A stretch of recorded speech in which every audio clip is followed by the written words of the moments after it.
The documentary poem, a Canadian genre. Modernist poets like W.W.E. Ross and A.G.M. Smith attempted to express the world and the natural environment without consciously infusing the author's personality into their works. In stark contrast with the presumed objective lens of imagism, postmodernist poets have no delusions about their own poetic subjectivity. The postmodern poet creates a collage of connected fragments, with no individual piece assumed to portray the whole of existence. Poet and critic Dorothy Livesey articulates the changing approach to Canadian poetry in her essay, The Documentary Poem, where she argues the aims and trajectory of a uniquely Canadian genre. The documentary, in the medium of film, is defined using pictures, facts, and interviews featuring real people and real events, thus providing a genuine historical record, however incomplete.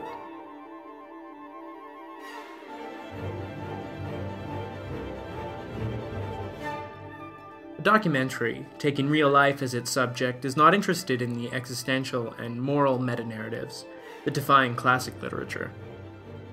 Noted, such themes may appear here and there, but a documentary cannot be said to explicitly mean one thing or another. It is simply a representation of the facts.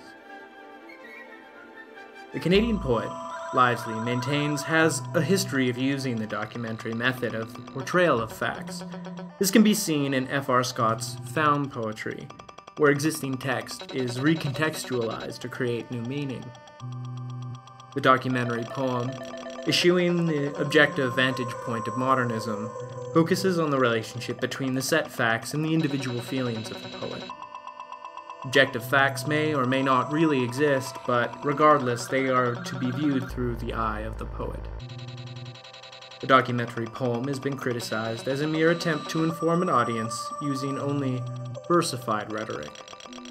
This cold-blooded carpentry, as it has been called, may succeed in conveying meaning, but ultimately lacks in emotion and imagination.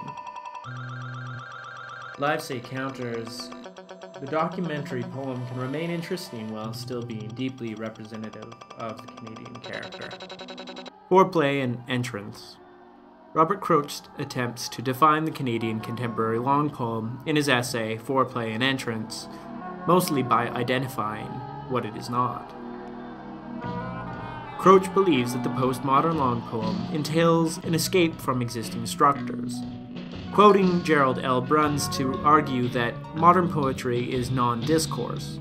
The modern poetic act is not intentional. It is a refusal to mean. Kroetsch again quotes Bruns to state that this type of poem implies an almost violently paradoxical form of literature, one which requires its own creation, the failure of language.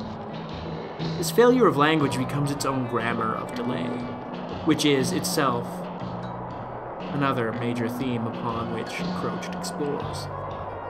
Kroetsch speaks of delay as both technique and content, and employs a grammar of delay to defer the inevitable conclusion, to de-emphasize the literary importance of the ending. This involves the heavy focus on birth and constant beginning, which Kroetsch describes as you, poet, giving birth to yourself. Contemporary Canadian long poem as birth and trauma, the endless need to begin. This positions the long poem as literally rewriting. Just as there exists a tension between beginning and ending in the long poem, Kroetsch likewise argues that there exists a tension between the temptation of the documentary and the skepticism about history. Similar to the fashion in which birth and beginning supplant death and ending, the Canadian postmodern genre consists of poems in which archaeology supplants history, an archaeology that challenges the authenticity of history by saying there can be no joint story, only abrupt guesswork. Juxtaposition, flashes of insight. Kroetsch further explores the theme of fragmentation, citing, The snapshot hinting of artlessness, asserting against art the reality of reality. Thus he posits the story as fragment becomes the long poem. The story becomes its own narrative. Our interest is in not the story, but the act of telling the story. This theme, however, necessarily leads to the conflict of the poem with its own design. The book of poems, that is, a book-long poem. The contemporary long poem must honor, in Kroetsch's words, our disbelief in belief, and, quoting Robin Blazer, is meant to be a narrative that transfigures time, our limit, mind. Therefore, it recognizes and explores our distrust of system, of grid, of monisms, of cosmologies, of inherited story. This is accomplished by innovative conventions where place becomes space, giving way to the beautiful blankness of the page and a sense of absence. Thus, the postmodern poet must be a skillful alchemist who changes sound into silence. Kroetsch ultimately concludes that to understand the long poem of our time would be to understand our time, and that he can't pretend to that understanding. Nevertheless, his attempts to give structure to a genre that defies structural quantification is a valuable contribution to the Canadian literary heritage. He states that we write poems in Canada, not of the world, but to gain entrance to the world. That is our weakness and our strength. Seed Catalogue, a place to begin. Perpetual delay.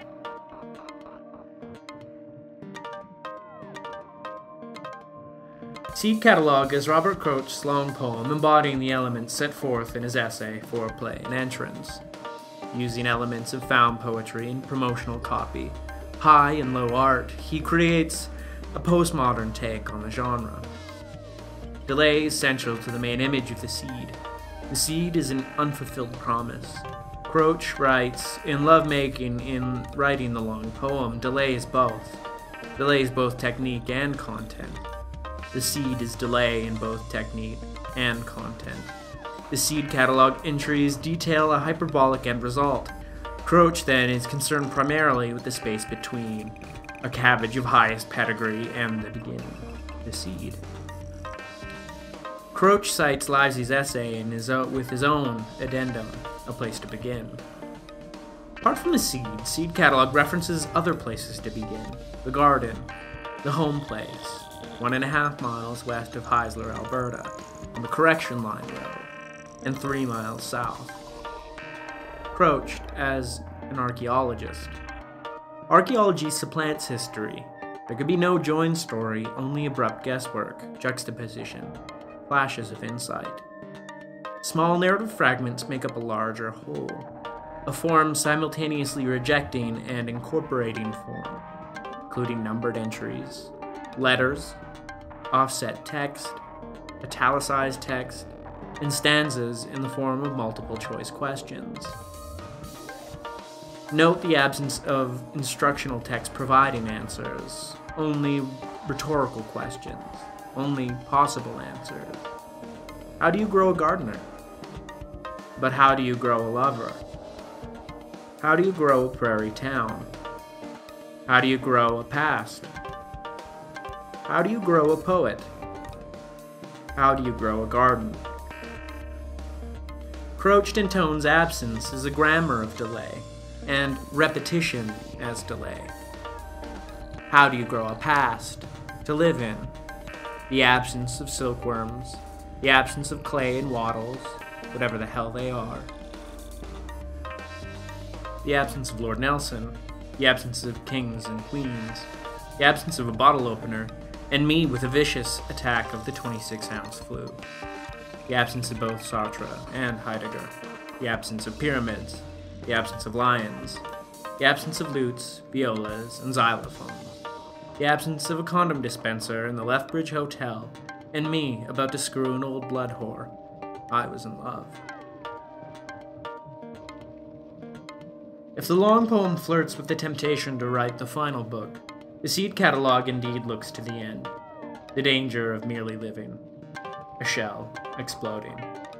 In the black sky, a strange planting. A bomb exploding in the earth. A strange man falling on the city. Killed him dead. It was a strange planting.